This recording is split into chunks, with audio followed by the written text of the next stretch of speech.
संदेश देना चाहते हैं मकर संक्रांति को लेकर के? मकर संक्रांति सूर्य उत्तरायण होते हैं तो मनाया जाता है। और ये असल में किसानों का उत्सव है। जी। इस समय तक लगभग धान से रिलेटेड जो भी अनाज है, चावल, चूड़ा, ये सब घर आ चुका होता है और उसी से आधारित ये इस पर उत्सव मनाने का तरीका होता है। ये तो सनातनियों का बहुत पुराना कृषकों के समाज में ये चलता आया है, सद्भाव का है।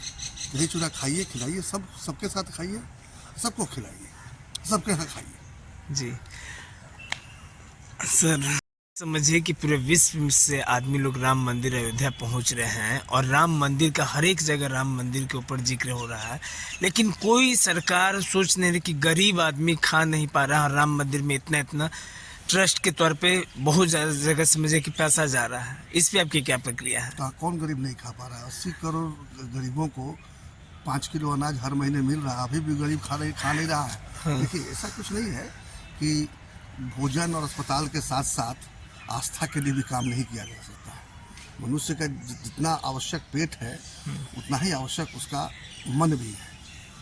तो मन जो है वो आस्था से चलता है और पेट जो है भोजन से चलता है। तो भोजन की व्यवस्था अपनी जगह है और आस्था की व्यवस्था अपनी जगह है।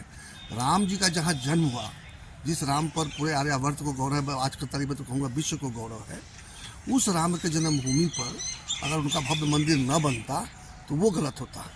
आज जो मंदिर बन रहा है उस पर जो लोग कमेंट कर रहे हैं, मैं एक बात बता दूं आपको, ये एक भारतवर्ष के कहिए या हिंदुस्तान कहिए, इंडिया कहिए, आर्यावर्त कहिए, जो कहिए, इसके लिए एक ऐतिहासिक क्षण है। ये एक ऐसा मील का पत्थर साबित होगा या ऐसा मीनार साबित होगा जो सेकुलरिज्म के परिभाषा को बदल देगा। राम का मंदिर बनने से केवल हिंदुओं को खुश होना है ऐसी बात नहीं है। राम का नाम, हरि का नाम, अगर आप गुरु ग्रंथ साहिब देखिएगा तो उसमें से कई हजार बार आया है। अगर जैन धर्म के देखिएगा तो वो भी कई राम को अपना वो लोग भगवान मानते हैं। भगवान बुद्ध को तो राम की तरह ही विष्णु का अवतार माना जाता है। तो अलग अलग पंथ जरूर हैं, लेकिन जड़ में सबके सनातन है। आप अगर देखिएगा, जब सनातन, जबकि हिंदू नाम कोई देता तक नहीं था, जब सनातन धर्म होता था, जिस जमाने में ऋग्वेद की रचना हुई, ऋग्वेद में लिखा हुआ एकम सद विप्रा बहुधा भवन्ति, मैंने अलग अलग विद्वान लोग जो है अलग अलग तरीके से बताते हैं, लेकिन सत्य तो एक ही है, अर्थात ब्रह्म भगवान एक ही है। वो उसी सनातन ने कहा है वसुधैव कुटुंबकम, पूरी धरती हमारे अपने कुटुंब है, हमारे परिवार वाले हैं। तो ये जो भावना जो है, ये सनातनी भावना जो है, वो किसी धर्म की भावना नहीं है। जो रिलीजन जिसको कहते हैं हम, मजहब जो कहते हैं, वो भावना नहीं है। ये हमारे इस आर्यावर्त में रहने वाले लोग, हमारे पूर्वज, ये उनकी सोच है।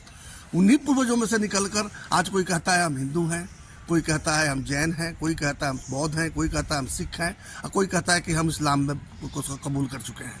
लेकिन जड़ में सनातन है और वो सनातन छोड़ नहीं पाए हैं। आज भी वो चाहे जिस मजहब में हो, सनातन छोड़ नहीं पाए हैं। तो ये जो एक नया तरह का सेकुलरिज्म बनाने की कोशिश की गई जो कांग्रेस द्वारा, कि एक पक्ष को जैसे तुष्ट करो और एक बहुत बड़े मेजॉरिटी को जो है उसको नीचा दिखाने का प्रयास करो, ये चल नहीं सकता।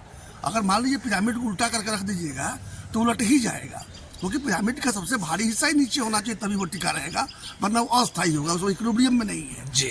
तो ये जो हो रहा था कि जबरदस्ती जो जिनकी आबादी 100 करोड़ से ऊपर है, 110 करोड़ के आसपास आजकल है, उनको छोटा दिखाया जा रहा था।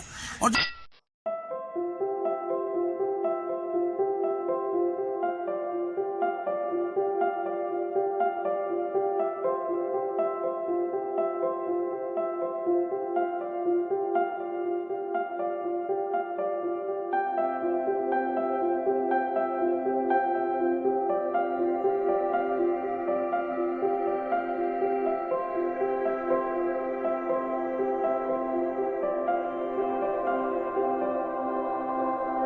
you